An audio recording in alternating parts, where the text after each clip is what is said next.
All right, everybody, welcome to the show. I got a big one for you today. We're going to be doing a total debate breakdown. I got about 1 million clips for you. We're going to jump into them in a second. But first, let's start with a general breakdown on how I think the night went. So right off the bat, let me just say, before the debate happened, I made sure to go on Twitter and put out there that I don't think this matters no matter how it goes. If Tim Walz crushes J.D. Vance, I don't think it really matters. If J.D. Vance crushes Tim Walz, I don't think it really matters. If it's a wash, I don't think it really matters, because in the grand scheme of things, I think VP debates barely register at all. In fact, again, if I'm being honest, I don't think they register at all. I think it's only presidential debates, and even that effect, as you could see, is literally only like a 1 or 2 point bump, and then usually it reverts to the mean. Right? The Biden-Trump debate was special and unique because Biden was clearly senile, and that led to him getting out of the race. But outside of that, minimal effect. And I think Kamala had basically the maximum impact you can have in a debate against Trump. And really, it was only a 3 point bump for her. And over time, that may even revert back to the mean. So presidential debates matter to some extent, although not as much as people think. And VP debates, I genuinely don't think matter at all. And that's why I said it before the debate, so that nobody could say, oh, you're changing your position now after the debate. No, I said it before, and I'll say the exact same thing after. Now, having said that, let me give you a breakdown. So first, let's start with Tim Walz. Guys, you got to call a spade a spade. I think Tim Walz was super duper nervous. I think he was like more nervous than he's ever been in his life. He was sort of stiff, kind of awkward. He really wasn't able to let his personality and his charisma come out and flourish from the beginning. And look, I understand. He even said when he was being vetted for VP, he told the Kamala people, I'm not a great debater. And he wasn't lying. People were questioning whether or not, like, hey, is he saying that just to set expectations low? There was a discussion about that beforehand, but now I think it's fair to say, no, he wasn't trying to set expectations low. He just genuinely doesn't think he's a great debater. And in reality, it appears like he's not the most comfortable on the debate stage, right? Now, I don't buy into the argument that, oh, if he was doing more interviews, then he would have been more prepared for the debate. I think he should do more interviews. I think the Kamala team should unleash him. He's actually way better in interviews than he is in debates. But I think they're totally different formats, an interview versus a debate. So he can be phenomenal at interviews, and he is. That's one of the main reasons he got the VP pick. He was going viral for his attacks on Republicans. But debates are a whole different beast, and clearly debates are just not really his thing. Now, having said that, so I think J.D. Vance on style definitely did better, but of course I think on substance, Tim Walz did way better. And if anything, I do think in terms of damage to their respective tickets, I think J.D. Vance potentially did more damage, because the two big moments that everybody's talking about are J.D. Vance shitting the splunky on the issue of abortion and J.D. Vance shitting the splunky on the issue of the 2020 election and January 6th and election denialism. So when it comes to Walz, like I said, very nervous. I honestly believe the biggest problem, and I could see this because game recognized game in this, media space and political commentary space, he was overcoached. Somebody like Kamala, the more coached she is, the better she does, right? And you can see that. Like, all of her lines are memorized. She's ready to go. She's going through a script. That's one kind of person, and I know a lot of people like that, right? The more coached they are, the better they are. But then there's another kind of person, like Tim Walz, and like myself, where I just need a couple bullet points, right? The main things, and then after that, I have to riff. If I'm not riffing, if I'm not shooting from the hip, I'm not nearly as engaging. And he's exactly the same. I could see it. It was written all over his face. When he got out there at the beginning, he was trying to scribble down, like, all the talking points that he had to memorize, that the Kamala team made him memorize. And so he felt like he was under pressure in the debate. I have to deliver the points that they want me to deliver. When in reality, all of his best moments were more shooting from the hip, right? Were more like reacting in real time. There are some people who are more charismatic and more engaging the less scripted they are. That's Tim Walz. And I think the Kamala team put him in a box too much and tried to overcoach him. And I definitely think that came through. And I honestly think that was one of the bigger problems. Now, having said that, J.D. Vance. So J.D. Vance managed to tone it down from being an insufferable and smarmy weasel boy. He was able to tone it down to the point of, okay, he's just normal politician gross. You understand what I'm saying? So normally when you hear him talk and you see his smug ass face, you want to punch it and you want to never look at him again and never hear him again. But in this instance, he was able to tone it down a little bit to just, I'm just going to be normal politician gross. I'm going to feel like a used car salesman, right? So in terms of smoothness of delivery, I do think he did a better job. But I'll also say this, and this is amazing, guys. We talk about the X factor a lot on this channel. And that's the idea that, look, there's some people that just rub people the wrong way and some people that just rub people the right way, right? And Tim Walz has the X factor where people just kind of like him. They don't even know why necessarily. They're just like, I don't know, I kind of like that guy, right? And JD Vance does not have that. If anything, he has the opposite of the X factor. And people are just, oh, that guy, like, he just feels like an elitist snob and you sort of are put off from him, right? So it's kind of amazing that in terms of style, I think JD Vance did as good as he could possibly do. And in terms of style, Tim Walz did almost as bad as he could possibly do. And even given that, we're going to do a full breakdown on the numbers tomorrow. But the numbers show it's a total wash, like dead tie. One doing as good as possible, one doing as poorly as possible. And the people are like, yep, I'm going to go ahead and score that a tie. And even on some metrics, if you look at specifics like likability or independence, Tim Walz went up more and Tim Walz won independence, right? So it's kind of amazing how powerful that X factor is. Okay, now having said all that, the moderators. Look, there were moments that were great and there were moments that were horrible. I think the moments that were great were the little fact checks every now and then where they felt like they had to because JD Vance was trying to say something incredibly preposterous and absurd and they couldn't let it slide. Those were good moments. The bad moments were the framing of most of the questions. It was horrifically right-wing. In fact, the very first question was literally, would you be cool with Israel doing a preemptive strike on Iran? Okay, first of all, they already did a preemptive strike on Iran. They bombed in Tehran the top political wing official of Hamas who was working on a ceasefire negotiation. They blew that guy away and killed him. By the way, making crystal clear, we're not interested in peace. We're not interested in a ceasefire. We're not interested in negotiations, right? And what Iran just did to Israel, by the way, 0 casualties insofar as we know right now, that was a retaliation. It was a counterattack for what Israel did to Iran and what Israel has been doing to Lebanon, right? So the framing of like, would you support a preemptive? It's like, Jesus Christ. It'd be better to ask the question, hey, should we cut off weapons to Israel? Because clearly they're bombing everything and anything around them. And that seems not good, right? No, they framed it from a massively right-wing perspective.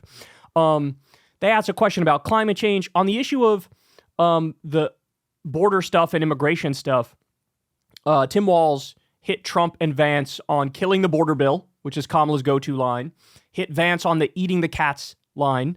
I love the part on housing was amazing in how frustrating it was because JD Vance responded to a question on housing by shitting on immigrants, and then I'm not kidding, literally goes on to say, drill, baby, drill. What? This has nothing to do with housing. But they try to reach and make those issues about housing because they have no actual plan on housing. None whatsoever. They don't care. They're not thinking about it. And of course, I will get to the biggest moments, like the most impactful moments. There's one I'm going to show you in a little bit. JD Vance's answer on gun control. Oh, it's so bad. Tim Walz stuff on China and Tiananmen Square was really bad. We'll get to that in a separate segment. But really, Walz dominated JD Vance on the issue of election denialism and abortion. So let's go ahead. Let me jump right into now. One of the issues that people pointed to throughout the night is there was almost too much of this.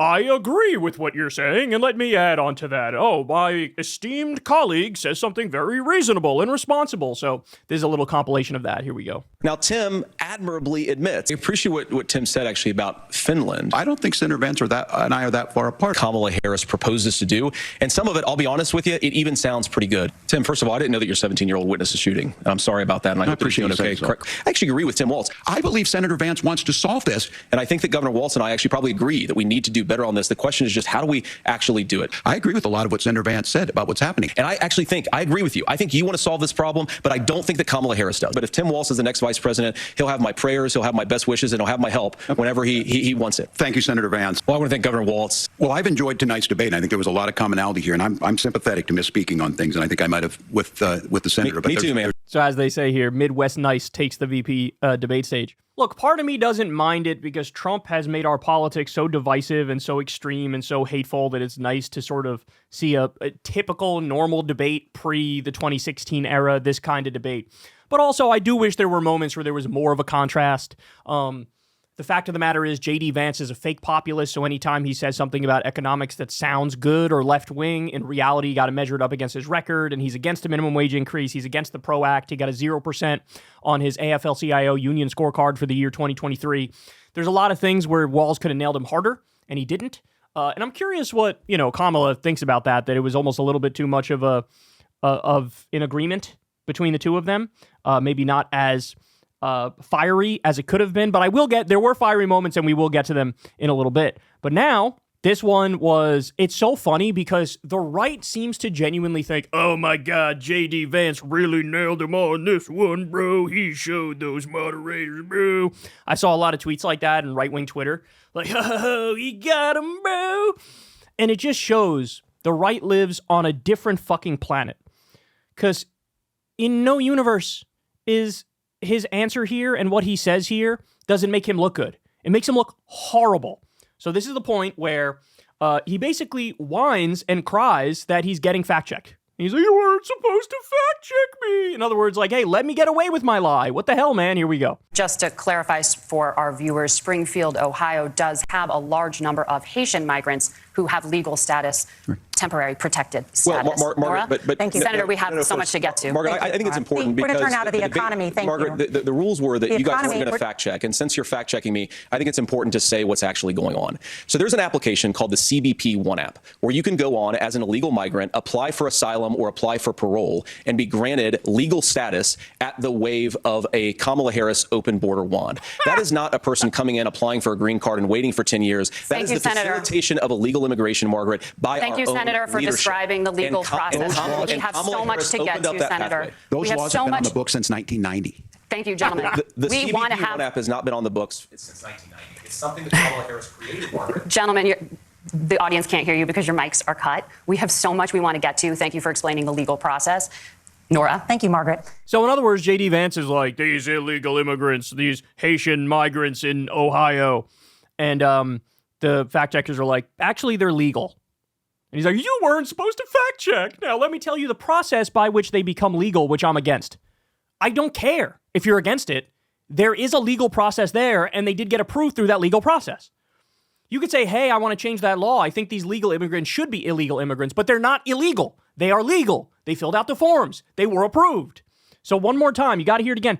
It's the part where he jumps in. You weren't supposed to fact check. Watch again. Here we go. Just to clarify for our viewers, Springfield, Ohio does have a large number of Haitian migrants who have legal status, temporary protected status. Well, Margaret, but thank you, Senator. We have so much to get to. Margaret, I think it's important because we're going to turn out of the economy. Thank you. Margaret, the rules were that you guys weren't going to fact check, and since you're fact checking me, I think it's important to say what's actually going on. The rules were you guys weren't supposed to fact check.